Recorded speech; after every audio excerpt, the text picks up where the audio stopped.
Turn up your volume. Because you're about to listen to The Sick Podcast. Rays Rewind with Bell, Bushman, and Drew. Jansen. That is into center field. Here comes Kiermaier. Phillips has tied the game. Arose Arena coming around. Throw home. Now he stumbles. But the ball gets away. Tampa Bay wins it. Brett Phillips, Game 4 hero. The sickest Tampa Bay Rays podcast. It's gonna be sick. Welcome in, everybody. You know where you are. I don't need to do the intro for this episode, but yeah, it's the Rays Rewind podcast on the Sick Podcast Network. Breaking news as we are recording this show. Brandon Lowe involved in a trade to the Pittsburgh Pirates, three-team trade involving the Houston Astros too as well. And as we are recording this episode, Shane Baz could be possibly on the move to the Baltimore Orioles for multiple prospects, but we will start with the Brandon Lowe trade first. Let's get into it. The Pirates get Brandon Lowe, Mason Montgomery, Jake Mangum. The Astros get Mike Burrows, and the Rays get Jacob Melton and Anderson Brito. Drew, it's been I don't think this day is over just yet, especially now that the Baz news has come down. So let's start with the Brandon Lowe trade. Now, before we get into it, I know everybody's on Twitter right now. I'm watching you. I'm looking at all your comments. It's oh my God, it's a rebuild. Oh my God, we're selling the farm. Oh my God, we got fleeced. Calm down, everyone.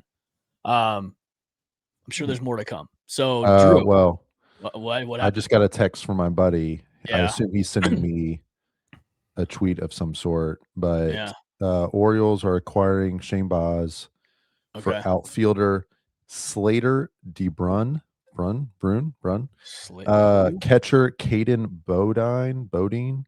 So a bunch of prospects. Right-hander Michael Forret, outfielder Austin Overn, as well as competitive balance round A pick. No word yet on where that one is ranked in the prospect list. So a bunch of prospects from. Well, and I'm a little concerned because I'm not going to sit here and say I'm familiar with the Orioles prospects outside of the main guys that they brought up over the last few years, and then the catcher Samuel starts with the B. Can't remember his last name, but when I see an established big leaguer like this, like Shane Baz, granted, say what you will about his production, but when I see 4 prospects and a draft pick for someone like that screams quantity over quality.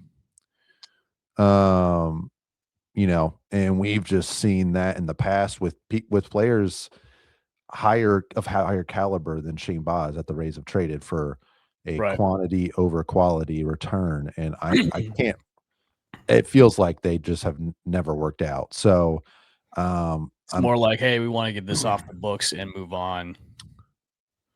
Yeah, I'm looking at Major League Baseball. Yeah. Okay, so Major League Baseball, MLB.com's prospect list for the Orioles, and I know we're going to talk about Brandon Lowe trade, but Slater DeBrun, he's in rookie league. He's 18. He is projected ETA in the majors as 2029, so I'll be so maybe the new stadium, Slater DeBrun, making his debut. Caden Bodine is 22 and in A-ball. Michael Forret is in Double-A. And then what was the other guy's name? Who was that? Austin Overn.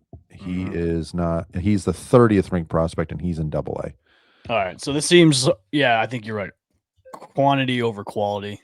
Now, obviously, we don't really know the end point of these guys, but it seems like that. Well, let's get into the Brandon Lowe. Let's talk about Brandon Lowe. Yeah, let's get into that one first. What are your thoughts on the Brandon Lowe trade? Oh, everybody's saying it's a fire sale right now on Twitter. Yeah, they're not wrong. I like. On the surface, I like the Brandon Lowe trade. Just in a vacuum, if you're going to trade him, you're getting, according to Baseball America, the number 1 and number 3 prospects in the Astros system. Now, the Astros system, I believe, has not really been praised in recent years for its star power.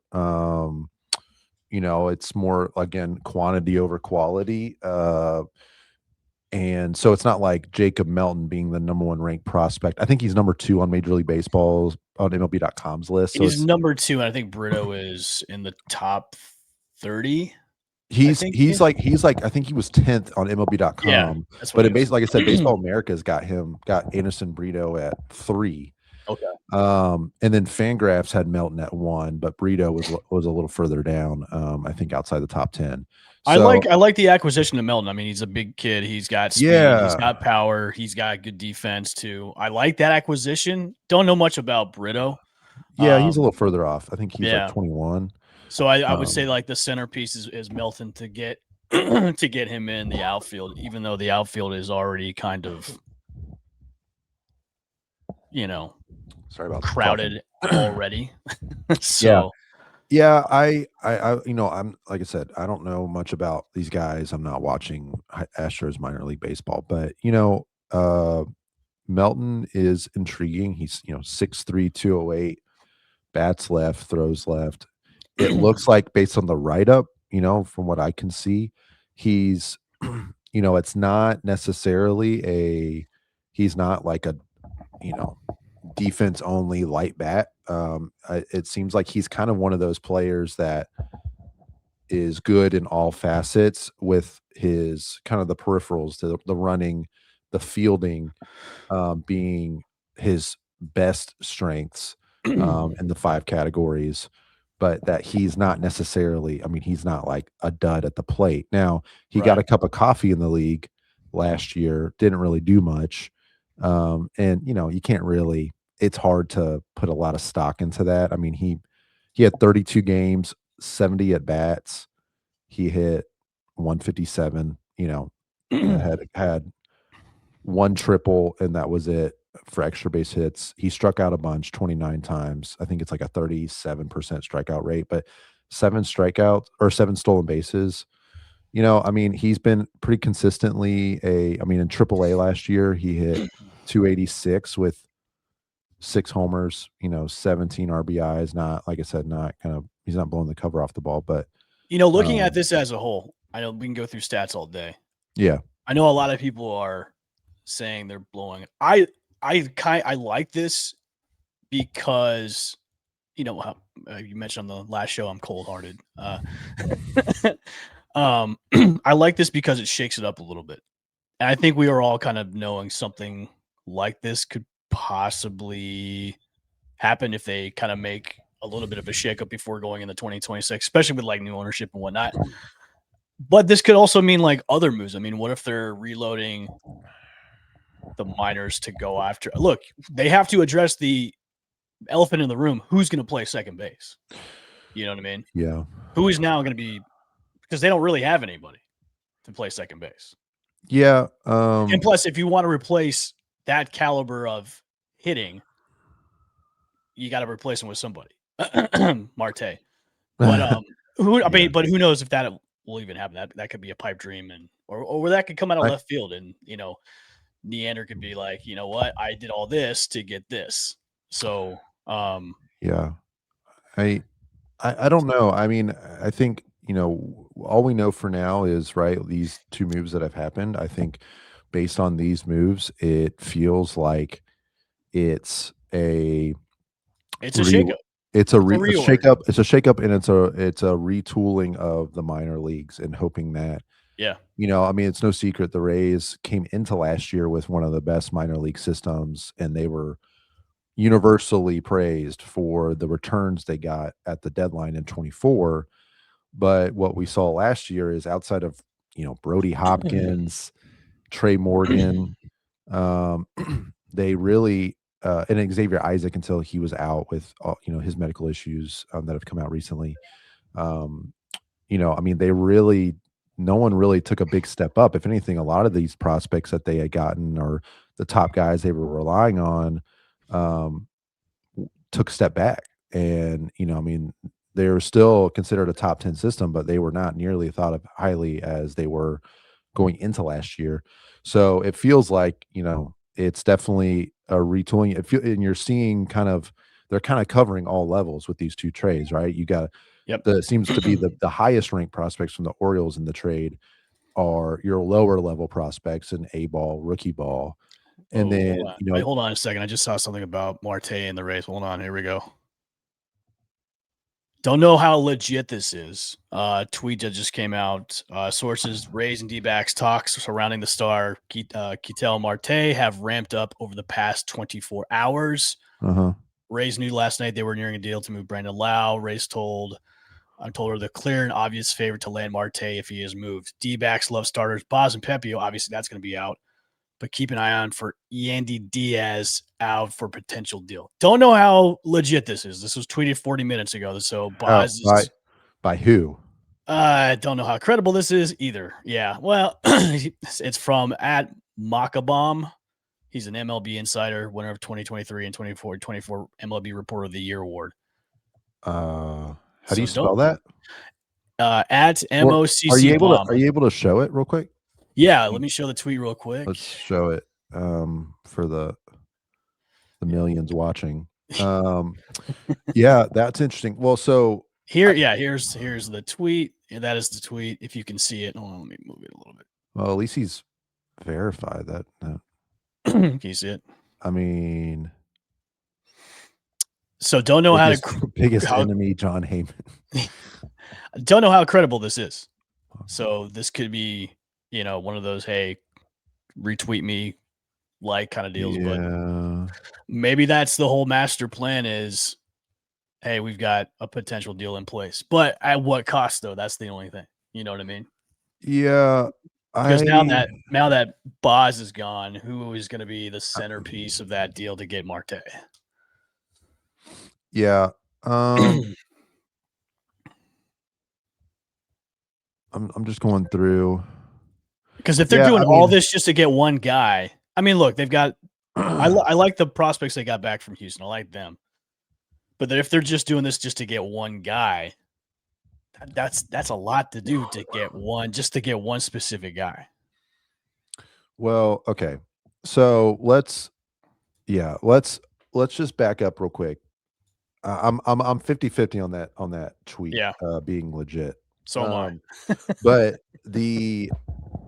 it's obvious that they wanted to, I think, infuse some some additional talent into the minor leagues because these two trades are covering virtually every level. The top prospects from the Astros that they got, Jacob Melton being the prize of that one. He's AAA, potentially major league ready. Brito's a little further down, but then these guys from the Orioles kind of cover AA, lower levels as well. So, I mean, as of right now, like until there's another move where if they got somebody like a Ketel Marte, it really does feel like it's not a fire sale. Like I don't think they're going to go out and be like the worst team in baseball, right? To try and get another top pick. Actually, I don't even know if they could get a top pick next year if they, in the next draft, if they were bad in 26 with the rules. But I mean, it's until I see another major league ready player that's going to contribute, it's hard not to see them saying, okay, we're going to bank on. Do you think this is a lot though to get for Boz? I mean, for me, that's a haul for him for the way his production has just been kind of. Yeah, you would like to think that if they're trading him in the division, there's a bit of a tax there, and you're forcing the team like the Orioles, who, frankly, I think a lot of people have you. All right, don't know how legit this is either. I need Jeff Passan or. Well, it's a source from ESPN. I don't know. It's this guy. He's a Rays fan. Apparently, the Red Sox and the Diamondbacks have a deal in place for Marte. Don't know how credible this is. Again, don't know how credible this is either. I will say on the surface, I see it as a Ketel Marte trade being far less likely with these trades because if the Diamondbacks, credible reporters have said they want pitching, and which we do. I think people, the whole like Pepio Baz going to Arizona, I think a lot of people kind of thought that wasn't really something that would happen from the Rays. Like we talked about, you're decimating 2/5 of your starting rotation, two of your quote unquote more reliable guys. And it's kind of like they feel like they cancel each other out. Like you would almost rather, as a Diamondbacks organization, you'd rather get the one you like the most and then getting minor league higher end prospects as part of that package to round it out, as opposed to two major league pitchers that are kind of similar in terms of like WAR and stuff. So do you think getting Marte is more of a lateral move anyways? You traded away Brandon. Okay. No. I mean, he's the best second baseman in baseball. And you would think too, like, I mean, you would think, I mean, he's a value. And I know as Rays fans, we're like conditioned to look at contracts and think, ooh, man, like, and I even felt this way too. I looked at his contract and it's like, oh, he's going to get how much over the next, how many years? Like, there's no way that he would be worth that. But all the statistics and the things that I've read about say that, I mean, he's at an absolute steal at what he's currently making. So the Rays did get back 15 mil to spend, and his contract is like 16 mil. That's true. I didn't factor that. Yeah. I mean, he's under contract through 2030. Yeah. And then he's got a player option. So, I mean, all the numbers say he's an absolute steal at the current value and what he's doing. I don't think people are going to assume he holds up as he ages quite at the level he's at now, but he's the best second baseman in baseball. So, and a switch hitter, which the Rays need, ever since Wander's gone. Like, I mean, that was such a huge value having him as a switch hitter at the top of the order. And now, to put a guy like Marte in there would be, just hugely valuable. He's the best second baseman in baseball. As much as I love Brandon Lowe, and he's been incredible for the Rays, and should be remembered, assuming he never plays for the Rays again, like as one of the better players in the last 20 years that has played for the Tampa Bay Rays. Yeah, Ketel Marte would be an absolute improvement over that. What is your percentage that a Marte deal could go down? 20. Because I don't. It would be like, I understand moving Brandon because then you need to open up a spot for Ketel, but like, and unless it's like, hey, they really wanted Pepio and prospects, and like we wanted to maybe replenish the minor leagues with some of these trades before we went out and got somebody like Ketel. I just don't. Like I said, in a vacuum, these two moves say we're not giving up on 2026. We have talent, but we are. I think for everybody who thinks that too, like, hey, they're giving up on 2026. I think they'd be. You guys are out of your minds. I mean, why would they do that with new ownership coming in that's looking for a new stadium site? Like that seems like the dumbest thing ever. There's so many variables too, like with the new ownership, like maybe there's some, I know they said they're going to stay out of the baseball stuff and let Eric do his thing. And he's doing his thing all right. As we're recording this podcast, maybe there's kind of a wink, like, hey, if we can go get like, obviously Junior Caminero, superstar, Jonathan Aranda, awesome. Like they have guys, but if you can go infuse a little excitement and go get a top, like the best second baseman in baseball, maybe the owners are saying, hey, we're saying, Eric, if you could maybe finagle this and let's get a little excitement about this team, just some new energy. I think that might happen. I think ownership. You know what, Drew? I think ownership is, since they said, hey, we're going to let you do your thing, whereas when Stu was in there, it was more like, hey, I'm going to have my little say into what goes on. Maybe that's the case. Maybe that's like, hey, they're gonna let him cook, maybe make some moves, make that splash that everyone is hoping for. Now it's a big hope. it's a big hope. But for all those that think, hey, the season is over already, like you're out of your mind. Nobody got fleeced here. No, I mean, really, are we going? I think I'm not worried about trading Shane. I don't. I'm feel not like worried about it either. No, I'm not. I'm not worried about it. I'm sorry. I got this cough I cannot shake. It's not like Shane was. I mean, he had some really great starts last year. Yeah, he's been largely disappointing. I mean, outside of that initial stretch in 2021 when he came up, I know he's had injuries and stuff, but like, it's not like Shane's been this guy that is just. I mean, he hasn't reached his ceiling. He's not the guy that we all thought he was going to be coming from that. I mean, I would if you're talking we can only have one, I would much rather have Ryan Pepio. Me too. I think the ceiling for Boz is higher if he ever reaches it, but there's nothing to show like that's been shown that says he's going to reach it. So I don't really. It's always weird though when the Rays trade guys in the division. So it's a little jarring to see like, wait, we're trading Shane. Like we couldn't have traded him to anybody else. But obviously they like the prospects and you just have to trust them on that.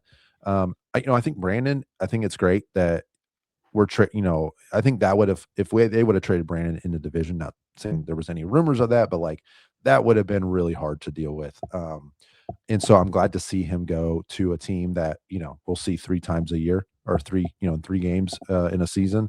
And, and I think if I remember right, they went to Pittsburgh. No, Pittsburgh came here this past year. So yeah, I'm not mad at the Lowe trade because I'm sure I'll probably get some icy hate for this.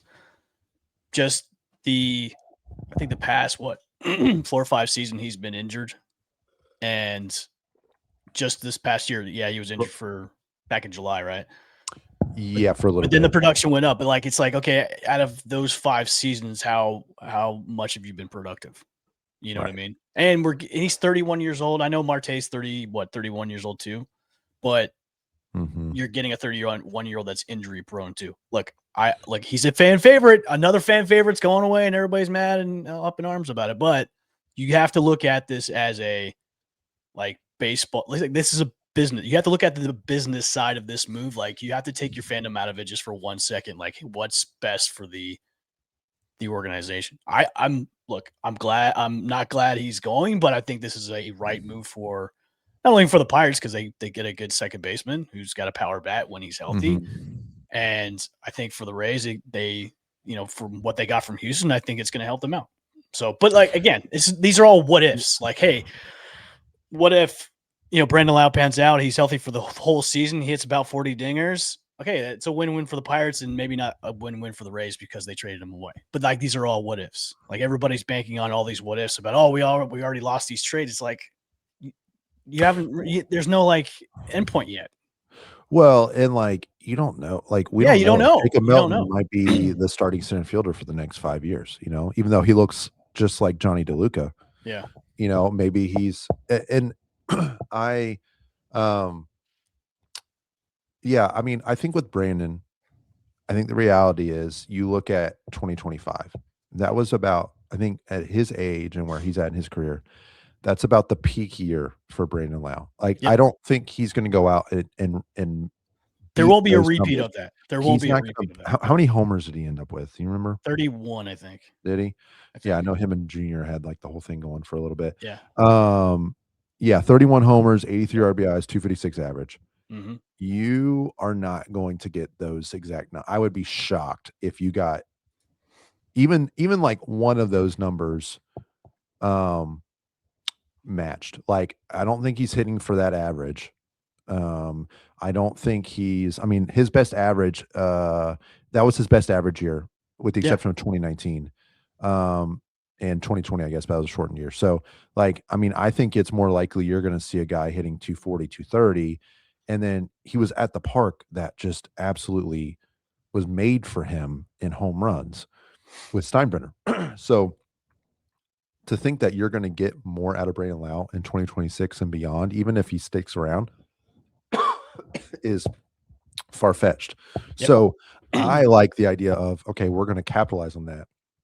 knowing that there are teams out there that need a second baseman, that need power, and we're going to see what we can get, especially when you also factor, it's not a guarantee he would even be around next year after in free agency, or if they would even re-sign him. They're going to have to extend him too. He's like pretty much a 1 year right now. They have to give him a I mean, multi-year he's been an extension. absolute. He's stayed essentially the length of his contract, and he's been a huge value. So, I think from a lot of in the situation the Rays are in financially, so where they choose to be, it makes a lot of sense that they would maximize that. I think you could see,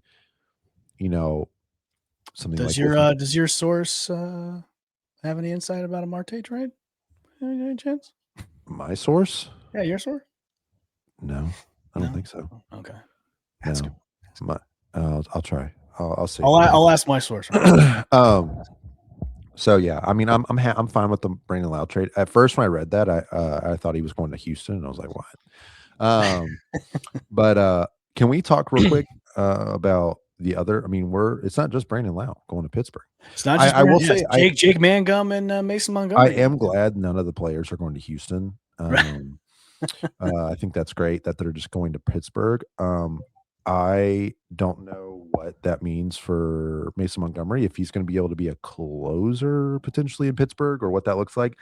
I'm a little shocked they already gave up on him, or at least were willing to part with him, because they were high on him, super duper high on him. Mm-hmm. And I mean, it was like, and I ate it up too, because I mean, he looked untouchable at the end of 24.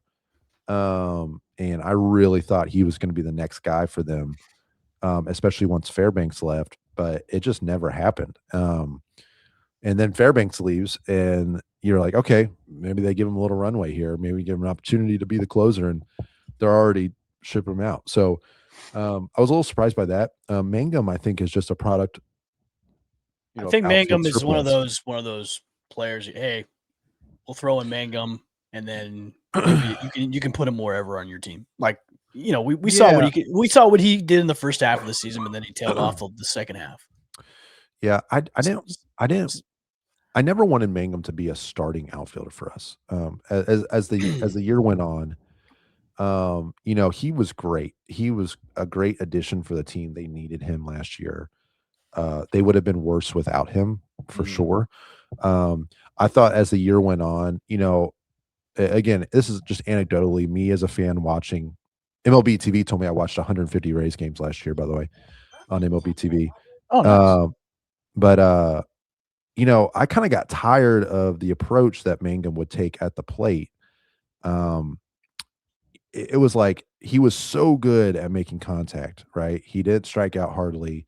He was so good at making contact. He swung at so many bad balls, like balls that should never be swung at. He said, I'm going to take it's almost like because he knew he could probably get to it and spoil it, that like he would swing at so many bad pitches. And I felt like it was really noticeable for me in the second half. And I don't know if that's just him trying to be aggressive, compensate for how pitchers are pitching him. I don't know. But he's never a guy like the Rays are never at their best if he's a starting outfielder.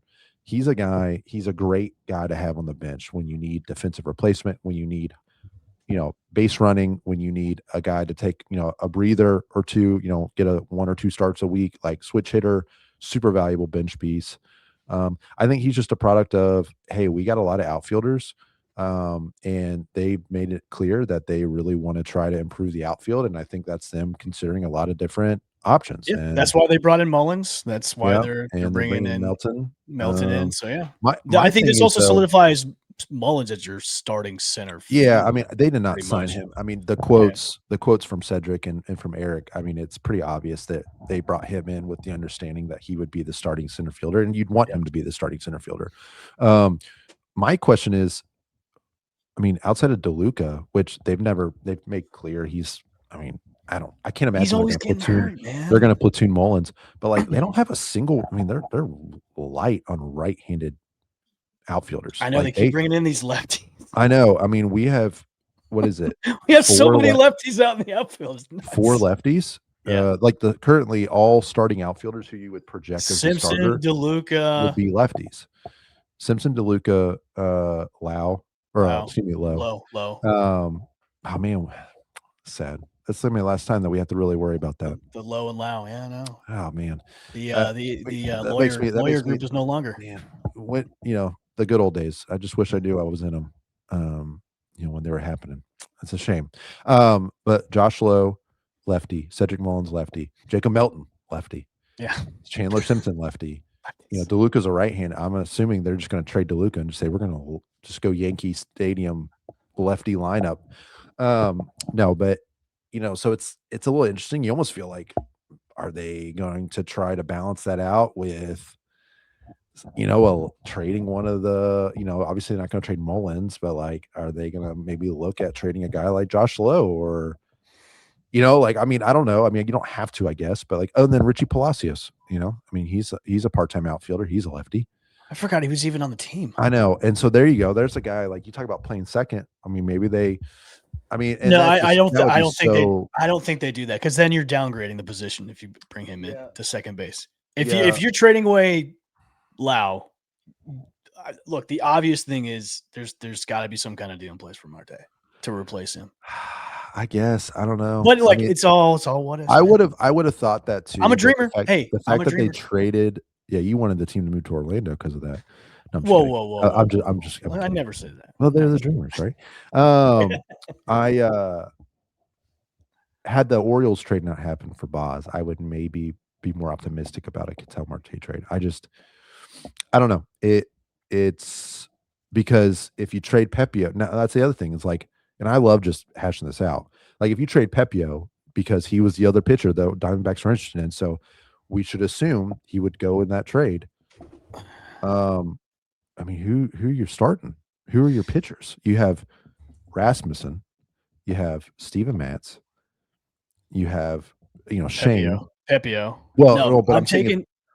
If you trade away Pep, well, because it was Pepio and Boz in the Diamondbacks trade. So, all right, so you're starting rotation right now. Seymour, not in any particular order. Seymour. I am not even going to consider Shane in that conversation. But I think you would have to if they trade. Well, you have to now if you trade away Pepio away. You have to. But like, is McClanahan going to be ready though? That's the $1 million question. I don't know. That is the $1 million, because now your rotation. Okay, let's include Shane McClanahan. Okay, we got McClanahan, we got Rass, we got Seymour, we got Martz, and then who's your fifth? Bullpen. I don't know. I mean, it really is. That's unless they go and sign a free agent guy. Like, I know Eflin's name has been flown around there. I don't want him, or Littell. You bring Littell back.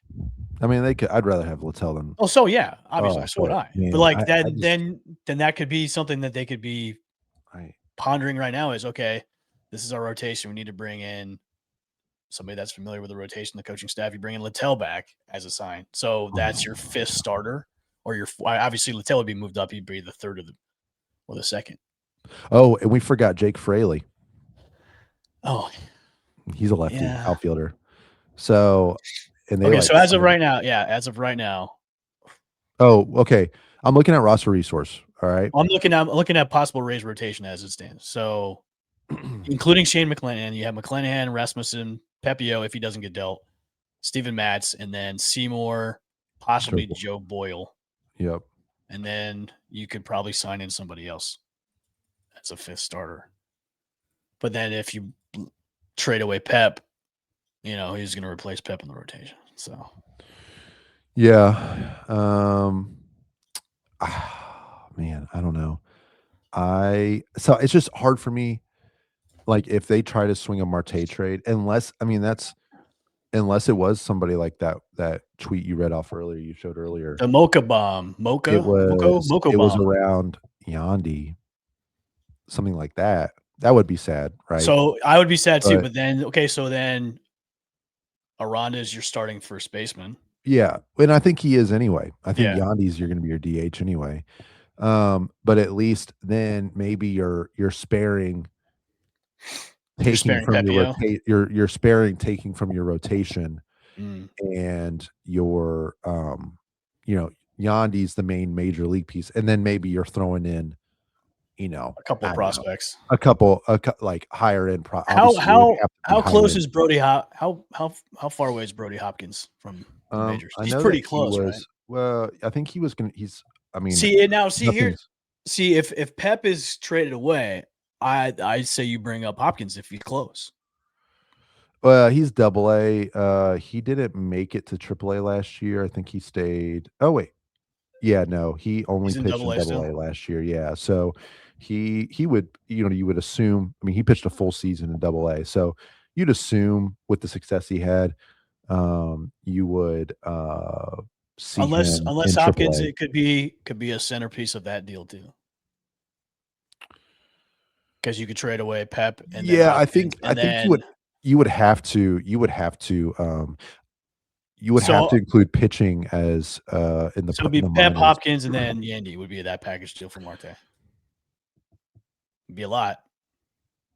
Yeah, I think that would be tough. There's a lot of trades scenarios. Like if I see the Rays are getting Ketel Marte, there's not many trades where I'm like, oof, I don't know. I would just be excited. So anybody on the prospect list for the most part, I think except for Carson, and that's that other thing too, is like you mentioned who's going to play second. I mean, you got Richie, Taylor and Carson. If they, I think it seems pretty evident based on the tea leaves and Hopkins articles and stuff that they want to go into next year, unless Carson comes into spring training. Like it's almost like there's like a 15% chance. Like they're saying, all right, Carson, if you go out and crush it in spring training, really show us something, like you could be the starting shortstop. But we more than likely assume / kind of want Taylor to be the starting shortstop, Taylor Walls, and then kind of see where we can either put Carson. Maybe it's at second, or maybe it's, putting him back in AAA for a little bit. I don't know. But, it's tough because like they kind of seem like they want to bring somebody else in potentially to compete with Taylor. A more established player. So it's really up in the air. And then I don't know if you saw this report, but Ken Rosenthal reported the Rays were in on Jorge Polanco, which I know that we hear all that. We hear that stuff all the time with the Rays, but Rosenthal made it seem like it was the Rays and the Mets, and the Mets just went outbid them, which, say what you will, but like they were wanting him to play at different positions in the infield, is what Rosenthal said. They said they would move him around between first, second, and short, maybe even third, I guess, when Junior wasn't there for whatever reason.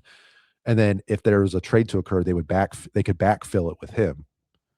So I don't know. It feels like they've got a lot of doors open, and who knows.